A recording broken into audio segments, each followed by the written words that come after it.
chassidut.com. Alors, bienvenue. Nous allons aujourd'hui donner un shiur pour expliquer l'idée de Tshuva, la voda de Tshuva. On est dans la série Tshuva, c'est-à-dire la période de début de l'année, depuis Rosh Hashanah jusqu'à Yom Kippur. Ce sont des jours propices pour Tshuva, comme le Rambam le dit, que même si Tshuva, c'est quelque chose qui est bien et agréé tout au long de l'année, mais dans cette période, Aseret Yemei Tshuva, dit le Rambam, c'est Yafei Yoter, Omit Kabelet, Yoter c'est plus beau, et elle est réceptionnée par HaKadosh Baruch Hu plus facilement que dans le reste de l'année. Donc c'est vraiment le sujet principal dans cette période. On va essayer d'expliquer l'idée de la voda de Tshuva selon la chassidut. Dans Parashat Ki Tisa,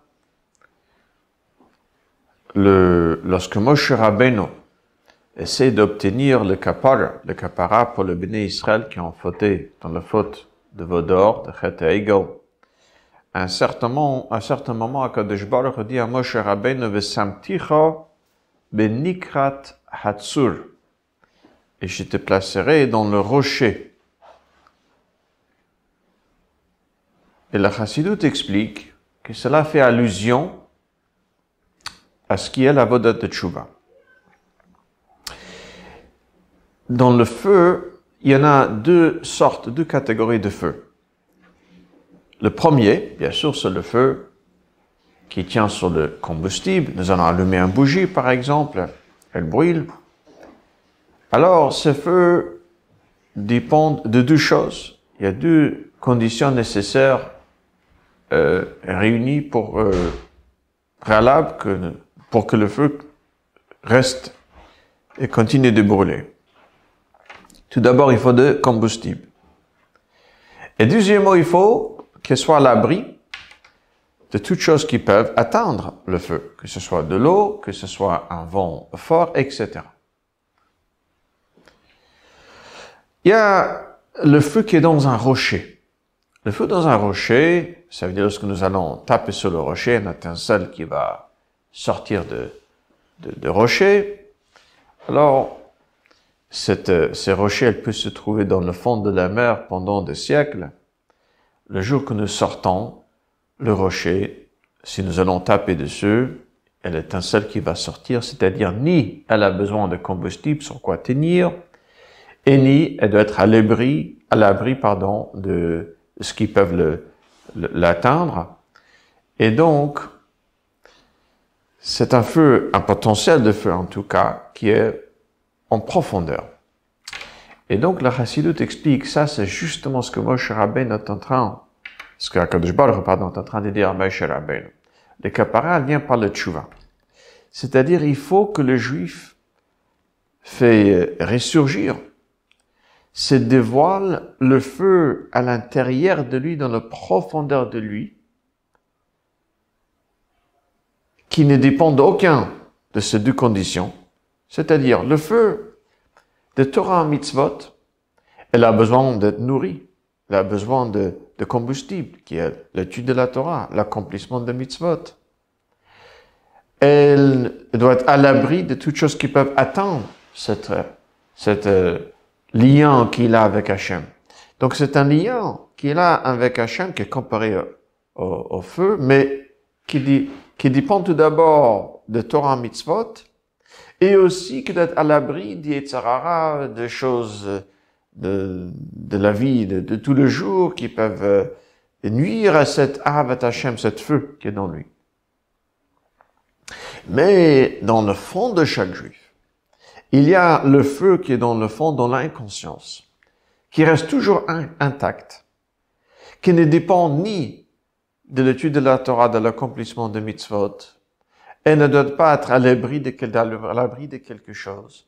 Elle peut être dans l'inconscience d'un juif pendant des années et des années et des années. Elle reste toujours intacte. Elle est toujours là jusqu'au jour que nous allons le sortir. Elle va ressurgir et elle va se dévoiler. Et même lorsqu'elle n'est pas encore dévoilée, en fait, le potentiel, c'est-à-dire ce feu, est toujours là, à l'intérieur de lui, dans l'inconscience, comme est justement le feu qui est dans le rocher.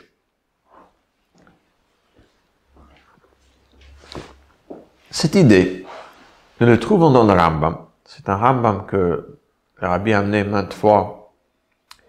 Le Rambam le dit dans la fin du 12e pérec de Hilchot Gerushin. C'est la loi de divorce. Normalement, c'est dans la Torah que le divorce dépend de la volonté de mari. C'est lui qui écrit et qui donne le guet. Mais dans certains cas, les Chachamim oblige donc le mari de donner le guet à sa femme. Et si jamais il ne veut pas donner le guet, alors le Gemara nous dit que Kofin Oto, Achiomar Rotseani. Nous allons le forcer, c'est-à-dire nous allons mettre la pression, jusqu'à qu'il va dire, OK, je suis d'accord. Le Rambam demande, c'est une, comment dire, on dit c'est une chose de ce contraire. Si nous avons besoin de son accord, un accord doit de venir de sa volonté, de son bon gré. Et si nous sommes en train de le obliger de dire que je veux, alors, qu'est-ce que c'est comme volonté? Parce qu'il est obligé de dire qu'il est d'accord, de donner son accord, de dire qu'il veut. Et la Rambam nous dit la chose suivante. Que chaque juif, naturellement, dans l'inconscience, veut toujours accomplir ce qui est la volonté d'Hachem. C'est à la fin de Perek Bet, 12e chapitre, 12e Perek de Hilchot Gerushin. Chaque juif veut toujours faire ce qui est la volonté d'Akadosh Baruch Hu. C'est-à-dire même ce juif-là qui est en train de dire « je ne veux pas se donner le guet ». Et il est convaincu qu'il ne veut pas. Mais dans le fond de lui, il veut toujours faire la volonté de Dieu. Et si, chas v'shalom, il est en train de faire le contraire de ce qui est la volonté de Dieu, ça c'est yitzrei ansoy, ça c'est le yetzer hara, le mauvais penchant. C'est les choses de la vie, il y a des raisons qui l'ont poussé, mais, comme le Gemara nous dit justement dans Mesirte Sota, que ein adam over avera, elim ken nichnas borashtut, un homme ne transgresse la volonté d'Akadosh Baruch Hu seulement s'il y a un esprit de folie qui lui a pris. Bon, la Chassidut explique cette idée d'esprit de folie, c'est qu'il n'est plus sensible aux gravités des Avera. Ils ne sont pas qu'à travers l'Avera, il va, chas v'shalom, couper son lien avec Hachem, etc. Ok, mais nous avons besoin des explications pour un Avera. C'est un Ruach Shtut, c'est le Yetzer Hara. Pourquoi? Parce que, normalement, un juif ne devrait pas pouvoir faire un Avera, transgresser sur la volonté de Dieu. Sa volonté est de toujours accomplir la volonté de Dieu, dit le Rambam. Et donc, si avec un peu de pression, nous allons faire sortir ce mot, cet accord, en fait, nous disons, c'est ça qu'il veut vraiment, il fallait juste le aider, affaiblir, on va dire, le Yetzer Hara en lui, pour que cette vraie volonté, ce qui est le sien, sort et qu'il dise ce qu'il veut vraiment, ce qui est de donner le guet dans l'occurrence, c'est-à-dire de faire ce qui est la volonté de Dieu, comme la halakha veut. Un juif qui fait une mitzvah n'a pas besoin des explications. Comment ça se fait qu'il a fait une mitzvah? Ah, c'est le Yetzer Tov. Ah, c'est telle ou telle raison, tel ou tel intérêt. On n'a pas besoin des explications pour avoir accompli une mitzvah parce que c'est sa nature. C'est normal, c'est ça qu'il veut, naturellement.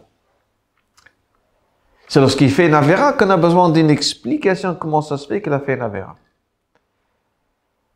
Et donc, explique la Chassidut.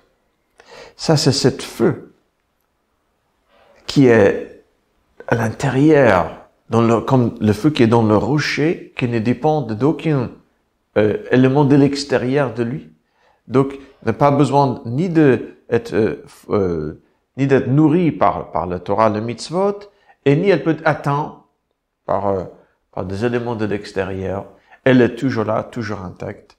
Et ça, c'est finalement ce que nous devons faire ressurgir au moment que nous demandons pardon de Kaparada Kadosh Baruch Hu. Ça, c'est l'idée de Tshuva. C'est expliqué dans la Chassidut. Bien sûr, ça se base sur une Gemara. La Gemara dans Rosh Hashanah nous dit, sur le verset dans Yeshaya, Dirshu Hashem behimatzo, kra'uhu behiyoto karov. Cherchez Dieu lorsqu'il est présent. Appelez-le lorsque il est proche. La Chassidut, le Gemara nous dit, pardon, Eilu asara yamim sheben Rosh Hashanah V'yom HaKippurim, c'est les 10 jours entre Rosh Hashanah et Kippour. Et le Zohar nous dit que ces périodes, la Seret Yemei Tshuva, qu'on appelle les 10 jours de Tshuva, c'est un moment où c'est un kiruv entre le Ma'or et le Nitzutz. Le Ma'or, ça veut dire le luminaire, le Nitzutz, c'est l'étincelle, c'est-à-dire le Neshama. C'est-à-dire c'est un moment où le Ma'or, le luminaire à Kadosh Baruch Hu, est proche de chacun. Alors, la Chassidut explique, de même manière qu'on demande à un juif de faire ressurgir sa volonté profonde, le feu qui est dans le fond de lui. Au moment d'Aseret Yemei Tshuva, c'est plus facile de le faire. Pourquoi? Parce qu'à ce moment, à Kadosh Baruch Hu aussi, le Ma'or, c'est-à-dire cette luminaire qui est au-delà les niveaux d'Akadosh Baruch Hu, de laquelle nous pouvons avoir une certaine perception, c'est-à-dire tel que il se rapproche de nous, tel qu'il se rabaisse, etc. Pas d'Akadosh Baruch Hu lui-même, le Ma'or, le luminaire, c'est ce niveau-là qui est proche de chaque Neshama pendant la période d'Aseret Yemei Tshuva. Et comme il est expliqué dans la Chassidut, qui se base encore une fois sur le Zohar, dans le 13, le Yud Gimel, Midat HaRachamim, le 13 Midot de miséricorde. Alors, elle commence par Hashem, Hashem, avec un psik, c'est-à-dire avec un ligne qui sépare les deux. Et le Zohar nous dit que le premier Hashem, c'est Havaya de l'Eila, ça c'est l'Hashem d'en haut. Et le deuxième, c'est Havaya de l'Etat, c'est-à-dire l'Hashem d'en bas. Et c'est-à-dire, comme la Chassidut explique, le Havaya de l'Eila, cette première Hashem, ça c'est le Ma'or, ça c'est le luminaire dont nous avons parlé.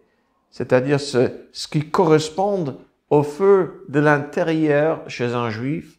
Et parce que de côté d'Akadosh Baruch Hu, cette luminaire, cette feu plus profond, si on peut dire, elle se dévoile, donc c'est un moment propice. Ça aide à un juif de faire ressurgir dans cette période, cette feu à l'intérieur, en profondeur de lui-même. Le Rabbi explique justement que le Rambam, avec lequel nous avons commencé, le Rambam qui dit dans Hilchot Tshuva, que dans cette période, le Tshuva est Yafé Yoter, et Mitkabelet Yoter. Il y a d'autres girsot, d'autres versions aussi dans cet Rambam, mais ça reste plus ou moins autour de Yafé Yoter, et Mitkabelet Yoter.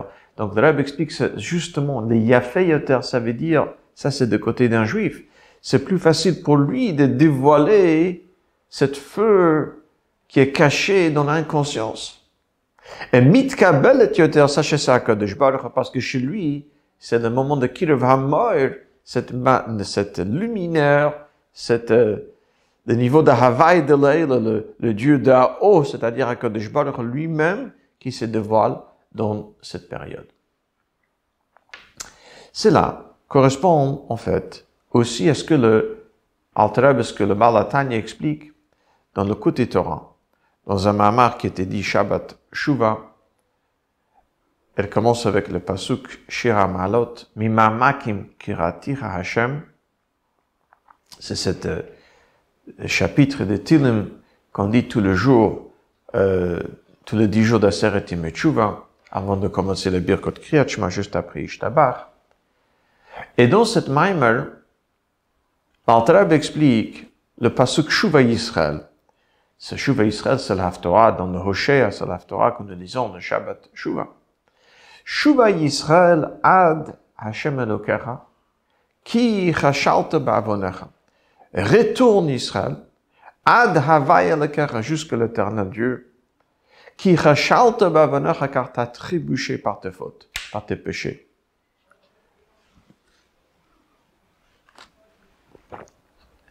Alors, Trab explique. Il dit bien sûr, cette pasuk, c'est une image, c'est une sorte de parabole. De même manière que lorsque quelqu'un marche dans la rue, et il trébuche, c'est-à-dire, il y avait un obstacle, son pied donc t'es pris t'es piégé par l'obstacle, c'est pas que le pied qui tombe, c'est la tête aussi qui peut tomber. Et il faut donc remettre pas que le pied à sa place, mais la tête aussi, il faut le relever. Explique l'Alter, c'est exactement la même chose pour un juif. Ki chashalta ba'avonecha. On sait, c'est expliqué dans d'autres endroits, d'autres maïmarim d'Alter Rebbe, notamment le maïmar Matov, le Chayank, le Parshas Balak et d'autres endroits, que dans le neshama d'un juif, il y en a deux niveaux. Yaakov et Israël. C'est pour cela d'ailleurs, le Rabbi explique, pourquoi cette différence que nous trouvons dans la Torah entre Abraham Avinu et Yaakov Avinu.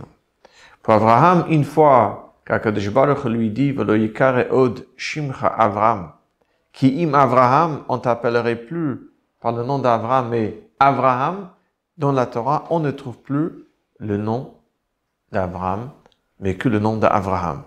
Tandis que pour Yaakov Avinu, après que le Malach lui dit, après c'est marqué, Velo yikare od shimcha Yaakov, qui im Israël, qui sarita melakim et manashim batuchal. Alors on t'appellerait plus par le nom de Jacob, mais par le nom d'Israël.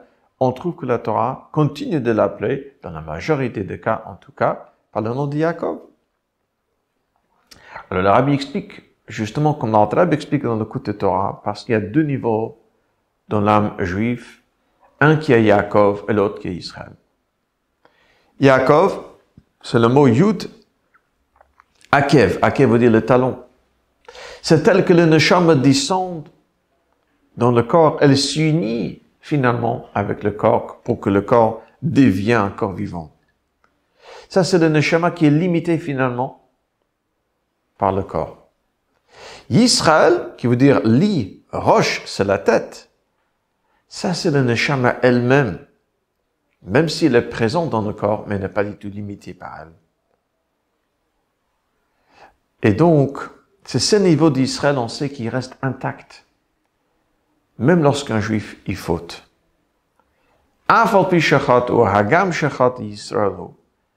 Bien qu'il faute, il reste toujours Israël. Le neshama d'un juif est toujours intact. Comme l'Alter Rebbe dit dans le Tanya, même pendant la faute, le neshama d'un juif est be'omna ito, c'est-à-dire elle reste fidèle. Mais qu'est-ce qui se passe par en faute? C'est marqué quand même dans la Torah qui avonotechem mavdilim beni ubenechem, vos fautes séparent entre moi et vous. Alors, ces fautes, ils se séparent, c'est-à-dire qu'ils font que le niveau d'Israël, elle devient de plus en plus voilée dans le juif. Elle est de plus en plus dans l'inconscience, de moins en moins dans la conscience, dans la vie de tous les jours. Alors, dit l'Alter Rebbe, ça c'est ki chashalta ba'avonecha, t'as trébuché. C'est vrai que la vera, c'est par le niveau de neshama qui est dans le corps, Yaakov. Mais lorsque le pied et le talon, elles trébuchent, le niveau d'Israël aussi, elle tombe, elle n'est plus à sa place. Elle tombe en arrière, c'est-à-dire elle devient de plus en plus cachée. Et quelle est donc l'idée de Tshuva? Tshuva Yisraël, il faut ramener Israël à sa place, c'est-à-dire, il faut retourner vers sa source, c'est-à-dire dans la voie Hashem, de ramener le niveau d'Israël là où elle doit être, c'est-à-dire en avant, que sa volonté, cette roche de Neshama, cette tête de la Neshama, qui est sa volonté de toujours accomplir la volonté de Dieu, cette feu qui est toujours là et qui est là de manière inconditionnelle et qui ne dépend d'aucun élément de l'extérieur, c'est ce feu-là, ce niveau de sa Neshama qui soit toujours dans la conscience, c'est-à-dire qu'il le vit, il le ressent et que bien sûr, il vit une vie qui correspond parfaitement à ce niveau de la Neshama, c'est-à-dire qu'il accomplit le mitzvot comme est la volonté d'Akadosh Baruch.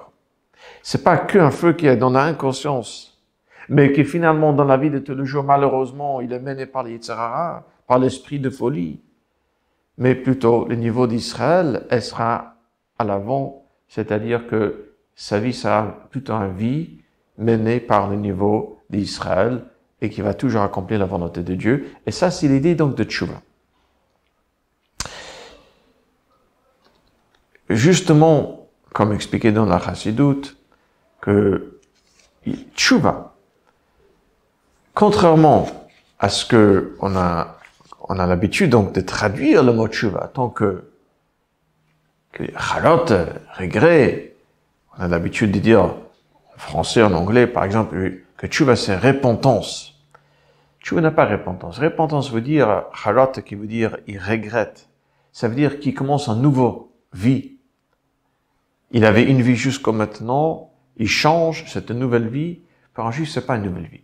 C'était toujours ce qui était lui, c'était toujours lui. Ça, c'est la vie d'un juif, la vraie volonté d'un juif, c'était toujours le niveau d'Israël. Cette volonté d'accomplir la volonté de Dieu, sauf qu'elle était voilée par plein de choses, et pour plusieurs raisons. Et Tchouva Israël, ça veut dire de devenir en fait ce qu'il était toujours, sauf qu'elle n'était pas visible, et qu'à partir de maintenant, elle est visible. Et c'est à ce moment, bien sûr, que le pnimiut, il y a le visage, le pnimiut d'un qui s'est uni avec le pnimiut de l'autre. C'est le pnimiut d'un juif finalement qui s'est réuni et qui devient un avec le pnimiut d'Akadosh Baruch Hu. On peut dire que ça commence par le fait que le pnimiut en haarat panim, il y a le pnimiut d'Akadosh Baruch Hu, cette Havaya de Leila, cet Akadosh Baruch Hu tel qu'il est au-delà, qui c'est le luminaire, parce que le proche de chaque juif pendant la Seret Tchouva. Et donc c'est ça qui fait que ça aide à dévoiler en nous aussi ce niveau de pnimit que nous avons en nous. Hashivenu Hashem elacha venashuva, lorsqu'Akadosh Baruch Hu finalement lui, il dévoile son haaret panim à nous, ça nous aide à dévoiler aussi le pnimit en nous. C'est ainsi que nous nous rapprochons d'Akadosh Baruch Hu. Et que Dieu fasse que notre tchouva soit accepté, mitkabel et yoter, et qu'on mérite chacun une cette année, Mitzvah Hashem, un Gemar Chatima Tova.